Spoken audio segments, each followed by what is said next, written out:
Quand on pense à Saint-Nazaire, on pourrait s'imaginer ses plages, ses carrelets qui bordent le littoral, sa base sous-marine ou son pont à Auban, le plus grand de l'Hexagone. Mais Saint-Nazaire et son agglomération, ce sont aussi les chantiers de l'Atlantique, fleurons industriels du pays, d'où sortent d'immenses paquebots, comme l'emblématique Queen Mary 2. Ce sont aussi des industries comme la raffinerie Total Energy à Donges ou l'usine d'engrais chimiques Yara à Montoire de Bretagne. Des industries qui font la réussite économique de la région, mais sont aussi responsables de catastrophes environnementales et portent atteinte à la santé de leurs salariés et la population. Des pollutions que les industriels tentent de dissimuler, sans que les pouvoirs publics n'agissent à la hauteur de la gravité. Voilà ce qui s'est échappé de la raffinerie de Donges le 1er mai. L'incendie s'est déroulé dans le four d'une unité de désulfuration du gazole à 4h du matin. Un risque acceptable, plus un risque acceptable, plus encore un risque acceptable, ça finit par ne plus être acceptable pour la population.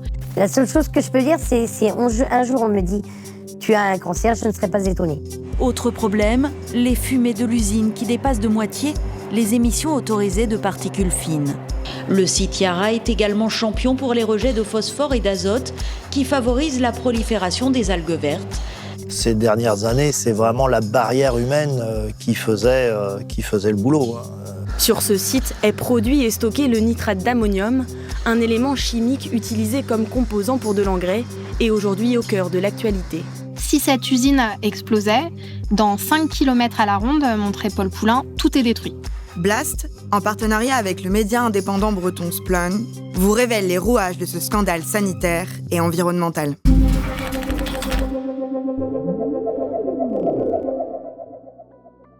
Dans un rayon d'une dizaine de kilomètres autour de Saint-Nazaire, 6 sites industriels sont classés Seveso, c'est-à-dire qu'ils produisent ou stockent des substances dangereuses pour l'homme et l'environnement.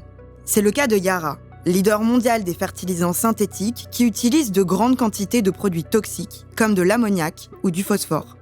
Problème, souffrant d'un sous-investissement structurel, l'usine en fonctionnement depuis 1972 est aujourd'hui vétuste, au point de provoquer à plusieurs reprises des rejets dans l'environnement.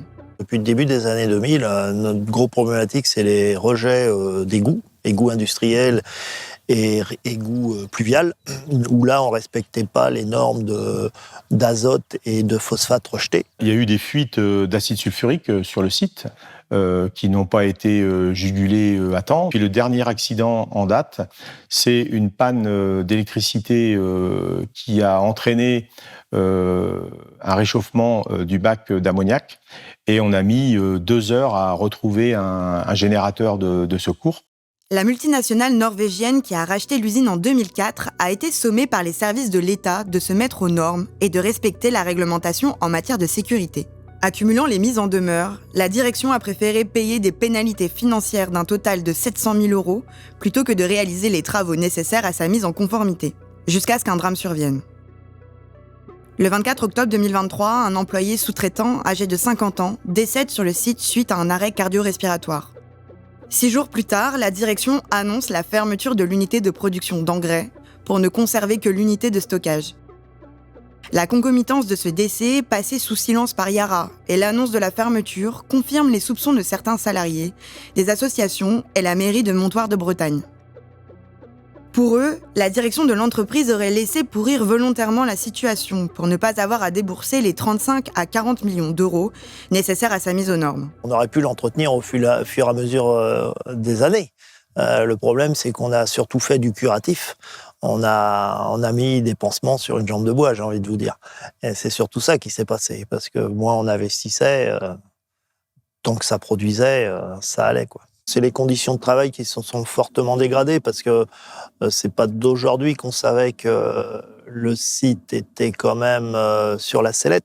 Mais quand c'est comme ça, les gens, ils en font toujours plus, dans des conditions toujours plus dégradées, parce que on entretient de moins en moins bien l'usine, l'équipement vieillit, et ce qui est dommageable, quoi, parce que maintenant on dit tout ça pour ça, quoi. Tous ces efforts faits depuis une dizaine d'années pour en arriver là, c'est un peu désespérant, quoi. Et c'est là où on s'aperçoit qu'on a été mené en bateau, quoi. Là, par contre, je les ai traités de voyous parce que à partir du moment où vous avez des contrôles réguliers et que vous ne faites pas le nécessaire pour vous mettre aux normes, payer des astreintes parce qu'il y a une puissance financière telle que ils préfèrent payer des astreintes plutôt que de mettre peut-être 100 millions sur la table pour mettre l'outil de travail dans des normes acceptables par tout le monde. Voilà, ça, moi, je dénoncerai toujours cet état de fait. Plus grave encore, l'entreprise stocke une substance potentiellement mortelle, le nitrate d'ammonium. L'usine Yara, elle pouvait stocker jusqu'à 112 000 tonnes de nitrate d'ammonium. Donc c'est 40 fois Beyrouth pour avoir un ordre d'idée. L'onde de choc a été ressentie à plusieurs dizaines de kilomètres à la ronde. Et elle est mise en demeure très régulièrement pour non-respect des mesures de sécurité. Si cette usine explosait, dans 5 km à la ronde, montrait Paul Poulain, tout est détruit. Donc tout, il n'y a plus rien. Et nous, là, on se rend compte que nos maisons et l'école de nos enfants sont dans ce rayon. Et c'est là où, avec d'autres parents de l'école, on commence à discuter. On se dit, on veut faire quelque chose, en fait. On ne peut pas laisser ça arriver. Nous, habitants, citoyens, citoyennes, familles, en fait, avec ou sans enfants, mais dans tous les cas, on est aussi concernés finalement parce que on est dans le rayon autour de Yara, on est proche de ce site et surtout, on est en prise avec la pollution de l'air, des eaux et un risque majeur d'explosion qui n'est pas juste une fable, mais une potentialité avérée. J'ai alerté l'Adréal à plusieurs reprises. Pour eux, le risque d'explosion, c'est un risque qu'ils ne mesurent même pas dans cette entreprise. Et je me dis que ce risque-là n'étant pas pris en compte, je trouve un peu léger l'attitude des services de l'État sur ce sujet. Moi, je pense qu'il faut qu'on dénonce ça et forcer aussi les industriels qui sont un peu en marge de se mettre aux normes. C'est ce qu'on a essayé de faire avec les associations environnementales par rapport à Yara. L'emploi, certes, c'est important, mais il ne faut pas qu'il se fasse au détriment de la santé des travailleurs, tout simplement. Des travailleurs et puis des riverains, parce que les retombées d'Yara, les rejets dans l'eau, les rejets dans l'atmosphère, c'est aussi des enfants exposés avec des crises d'asthme, voire plus. Donc il faut vraiment être vigilant par rapport à ça. Depuis une dizaine d'années, une poignée de militants associatifs se battent pour faire la lumière sur les causes de ces pollutions industrielles et leur impact sanitaire sur la population. C'est le cas de Marie-Aline et Michel Leclerc qui vivent à quelques centaines de mètres de la raffinerie Total Énergie à Donges. Ils sont devenus au fil de leur combat des références sur la question dans la région et dans les médias. C'est vrai qu'à Donges, malheureusement, ça a toujours été la ville qui sentait. Mais aujourd'hui, depuis plusieurs mois, on assiste à une multiplication de ces incidents. En 2013, ils demandent à l'État une étude épidémiologique qui permettrait de connaître les pollutions avec lesquelles ils sont en contact et leur impact sur la santé. En vain. Ce n'est qu'après 8 ans de lutte qu'ils obtiendront une étude de zone basée sur des données parcellaires et ne prenant pas en compte certaines pollutions, malgré leur caractère cancérogène avéré. Dès le départ, quand l'annonce a été faite à l'automne 2021 de cette étude de zone, nos associations tout de suite ont dit, nous, on s'inscrit, on pose notre candidature pour intégrer. Et puis, dès le départ, après avoir été intégrés, nous, on avait comme projet que cette étude de zone ne soit pas une étude au rabais, qu'elle soit vraiment représentative de ce qui se passait sur le territoire. On a regardé sur les communes, nos communes respectives. On a cherché toutes celles qui étaient, toutes les entreprises qu'on appelle ICPE, classées pour l'environnement. Ça veut dire qu'elles sont susceptibles d'impacter l'environnement. Donc, on a listé ces entreprises et ensuite, on a regardé quelles étaient leurs activités, quels étaient les produits qu'elles pouvaient utiliser, donc quels étaient les rejets qu'elles étaient susceptibles d'émettre, aussi bien dans l'air que dans les sols, que dans l'eau.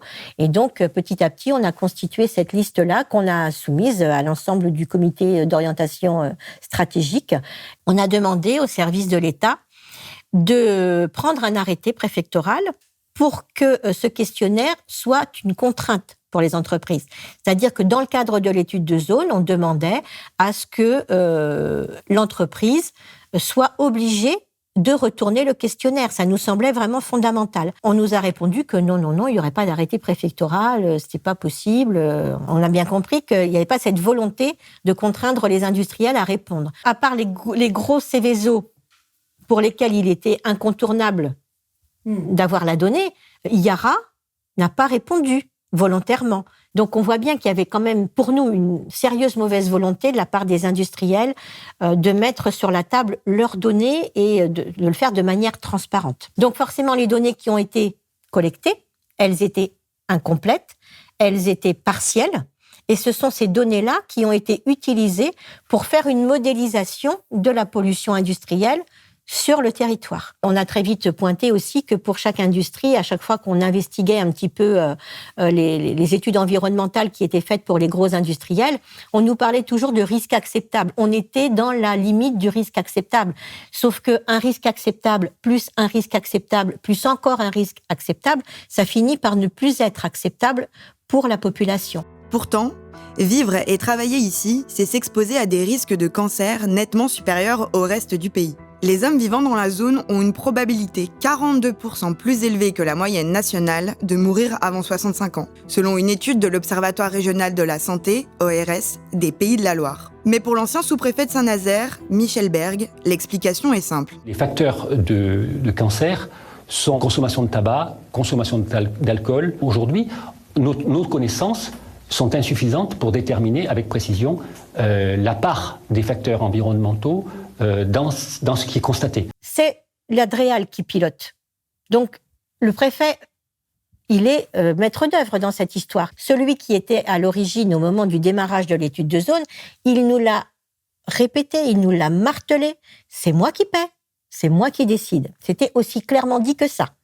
Hein, c'était ses propos. À chaque fois que nous, on amenait nos propositions et nos demandes, c'est moi qui paie, c'est moi qui décide. Nous, ce que nous souhaitons, c'est d'avoir un dispositif qui va pouvoir réunir tous ceux qui le souhaitent, mais avec la même place dans le dispositif. C'est-à-dire que chaque voix va compter, mais avec le même poids. C'est-à-dire qu'on ne pourra pas avoir quelqu'un qui va dire « c'est moi qui paie, c'est moi qui décide ». On voit bien que ces industriels ont toujours mis en avant les bénéfices, les profits, plutôt que les investissements. Et donc maintenant, à force d'accumuler tous ces retards, tout le monde en paie le prix. C'est-à-dire que Total, maintenant, depuis quelque temps, n'agit que sur mise en demeure de l'État, comme l'a fait Yara depuis des années. On attend, et au fur et à mesure, à force de différer, ça claque. Au-delà de la vétusté des usines, qu'est-ce qui explique que de tels drames sanitaires et humains se produisent ? Et comment expliquer que l'État laisse les directions agir en toute impunité ? Il y a eu la grande invention de la sous-traitance dans les années 80, c'est-à-dire qu'on est passé d'un collectif de travail sur la raffinerie de Donges et ailleurs relativement stable, qualifié, avec des conditions sociales, on va dire, équivalentes, identiques. Et puis après, évidemment, pour diminuer les coûts dans les années 80, il y a eu le choix de la sous-traitance. Donc là, c'est-à-dire qu'il y a plein de métiers en fait, du raffinage qui ont été sous-traités à une multitude d'entreprises. Donc là, on passe d'un collectif de travail unique, finalement, à un collectif de travail qui est complètement atomisé, où, en l'espace de 20-30 ans, on va se retrouver aujourd'hui sur le site, on a 25-30 conventions collectives qui se côtoient, des travailleurs qui sont sur le site depuis longtemps, d'autres qui sont arrivés il y a 2 jours et en multitude, avec énormément de précarité, bien sûr, dans les contrats de travail, avec des CDD, des taux d'intérim qui sont très élevés. Donc déjà, il y a le choix de la sous-traitance qui est fait pour diminuer la masse salariale du site. Et puis forcément, ça va jouer sur les conditions de travail, sur les conditions sociales et puis sur les conditions de sécurité. Un chiffre. 2002, nous étions 14 000 sur le site. Et bien en 2002, il y avait eu 19 000 passages à l'infirmerie. Donc, on voit bien que cette sous-traitance en cascade, non seulement ça entraîne de la précarité à grande échelle, mais aussi une recrudescence du risque. Et c'est pour ça que la sous-traitance existe, parce que les donneurs d'ordre, que ce soit au chantier de l'Atlantique ou sur les autres sites industriels ou dans le BTP, n'ont qu'un objectif, c'est faire de la réduction de coûts, se défausser sur les entreprises sous-traitantes, donc externaliser le risque. Et il y a aussi une bataille idéologique menée par le patronat qui consiste à opposer les salariés les uns contre les autres, à les atomiser. Et donc, ils ont testé sur le chantier naval les nouvelles formes de domination sociale et d'externalisation des risques. Les logiques de rentabilité qui poussent à la sous-traitance en cascade se sont généralisées bien au-delà de ces secteurs industriels. Mais lorsqu'on travaille avec des substances dangereuses, les accidents sont fatals.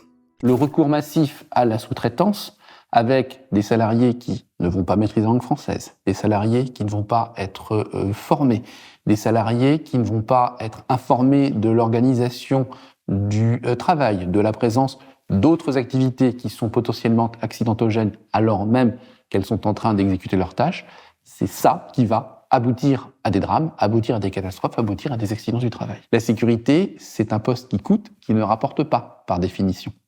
Et donc, lorsque vous avez une contrainte économique ou une volonté de maximiser le profit, peu importe comment on voit les choses, l'élément sur lequel vous allez essayer de faire des économies, c'est la sécurité. Vous ne pouvez pas faire d'économies sur les fournitures, il faut bien les payer, les fournitures. Vous allez devoir, à minima, quand même payer votre salarié. Il y a des règles, il y a des conventions collectives. Sur la sécurité, c'est beaucoup plus facile de mégoter, de faire des économies de bout de chandelle. Et c'est malheureusement souvent, lorsque ça n'est pas l'organisation qui est en cause, cette volonté d'économie de bout de chandelle qui se traduit derrière par des accidents. 20 000, c'est le nombre de salariés étrangers déclarés entre janvier 2016 et juin 2019 sur les chantiers de l'Atlantique, Airbus et Total, selon une étude publiée en 2023. Des travailleurs qui ne restent généralement pas plus de 6 mois, emportant avec eux le secret de leur exposition et de leur état de santé. Ce manque de traçabilité empêche également le recueil de données permettant d'identifier les risques pour les salariés et masque la responsabilité des entreprises. Quand on a des carrières de collègues qui sont très hachés, qui ont bossé dans énormément d'entreprises, qui savent même pas à quel produit ils ont été finalement soumis, parce que un collègue sous-traitant qui débarque dans une usine chimique pour 3 mois ou 6 mois pour faire des travaux, mais franchement, il a aucune idée à quel produit chimique il a été exposé. Aujourd'hui, il y a une invisibilité sur les dégâts causés par les fumées de soudage, parce qu'effectivement, il y a beaucoup de salariés qui ont contracté des maladies professionnelles, enfin des cancers de la vessie, par exemple des soudeurs qui travaillaient très longtemps sur l'inox, ou des cancers des poumons. Enfin, oui, il y en a énormément. Il y en a énormément, mais c'est jamais comptabilisé, ça. C'est invisible. La face cachée de l'hécatombe au travail, quoi. Et moi, ça fait 33 ans que je travaille au chantier avec des produits qui sont dangereux, sans protection, parce qu'à l'époque, on ne nous en donnait pas et on ne nous disait pas non plus que le produit était dangereux. Et aujourd'hui, je le sais. La seule chose que je peux dire, c'est un jour, on me dit « Tu as un cancer, je ne serais pas étonnée ». Quand on travaille dans les cuisines, on peut très bien travailler à côté d'un soudeur qui, lui, a son masque, son casque pour se protéger des fumées de soudure, mais nous, à côté, on n'est pas protégés. On utilise des produits chimiques qui sont souvent très dangereux. Ils peuvent être CMR, c'est-à-dire cancérigènes. Un jour, j'arrive à mon dépôt pour chercher du matériel, notamment des produits, et mon responsable était à vider le local en me disant que ce produit-là, on ne l'aurait plus, alors que c'est le produit qu'on utilisait environ 15 ans pour nettoyer les inox dans les cuisines, parce qu'il était CMR. Du coup, ça faisait 15 ans qu'on utilisait un produit qui était mauvais pour nous, en fait. Je pense que tous les gens qui habitent sur Saint-Nazaire ou dans l'agglomération nazérienne ont forcément un proche ou des proches qui ont eu un cancer ou qui auront un cancer. Quand on voit par qui est construit ce navire, dans les conditions dans lesquelles on construit ces navires, encore aujourd'hui, et à quel coût, on voit bien que c'est tout le côté pervers de la navale, quoi. On se rend compte qu'en fait, que la naïveté n'est plus possible, en fait. On ne peut pas continuer d'espérer à chaque fois, on ne peut pas faire confiance à l'entreprise. Et on voit les limites de l'État. Et quelque part, justement, j'aurais dit, là, c'est à l'État d'agir, en fait. Et parce qu'il n'y a pas de doute qu'au niveau local, la préfecture a fait de très nombreuses mises en demeure.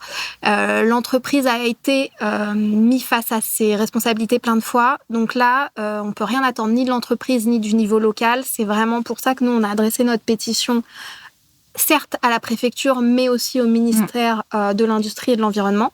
Échelle nationale, c'est là que ça joue. La lutte s'annonce encore longue pour amener les entreprises et les pouvoirs publics à empêcher ces accidents et reconnaître les expositions. Pour suivre le combat des associations et en savoir plus sur ces pollutions, vous pourrez retrouver l'enquête en 4 volets sur les sites de Splan et de Blast.